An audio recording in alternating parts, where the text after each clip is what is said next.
So now that we've got a better idea of what type of boat we want, whether it's going to be a power boat or a sailboat, let's take a look at some of the other things to consider. Right now, I'm in the shipyard at Point Roberts Marina in Point Roberts, Washington. These boats are out of the water. When they're out of the water like this, we call it being on the hard. A boat sits in the water sometimes all of its life. Every couple of years you need to take it out of the water, whether you're putting it on a trailer to haul it around. That's when we have the boat out of the water sitting in a shipyard someplace. And you have the opportunity to go through, look at the boat, inspect the hull, make sure everything's functioning the way it should. In the case of a wooden boat, making sure there's no worm issues. In the case of a fiberglass boat, making sure that all of your through hulls and fittings are working out okay, that there's no cracks.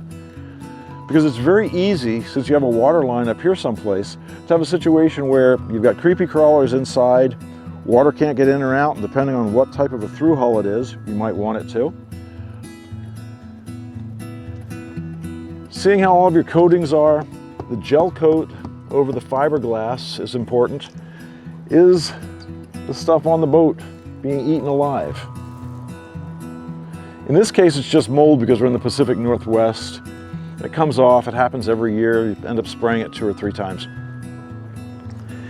Same time, you notice there's a dent here. Will that hurt it? Nah, probably not. Not a big thing. Let's say you've decided you want to go with a fiberglass boat. They're generally considered easier on maintenance, they're more modern, they're more reliable. All of these things can be true. The best boat is the boat that you have that does what you need it to do. When a boat's sitting out here in the yard, or on the hard as we call it, you have an opportunity to inspect it, to make sure that everything appears to be functioning, to make sure there's no big growths. Then in the case of fiberglass, and while it hasn't happened for a while, it will still happen. You'll end up getting bubbles, imperfection.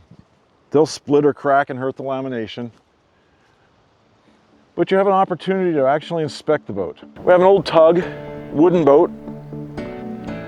I'm going to guess that she's probably from the mid-20s, early 30s. I don't know. I don't know the boat that well. I understand she's been sunk, she's been burnt, she's been stolen, and right now she's sitting here on the hard. Because it's been sitting here for so long, the wood has started to dry, it's separating. All the seals are coming undone. And sadly, this boat will probably never go in the water again. Every shipyard has different rules, different regulations. Some of them are here just with the idea of providing services. Those services may be cleaning your boat, doing the inspection, putting radar on. You've decided you want a fishing boat and now you put a fish finder on it and you have to drill a hole through the hull of the boat. That's why they call them a through hull, because you're drilling through the hull so that you can go through and have your transducer on the bottom. It tells you what's going on with your fish or your depth. So there's a lot of reasons to have a boat in a shipyard. The biggest one though is basic care and maintenance and being able to inspect the boat.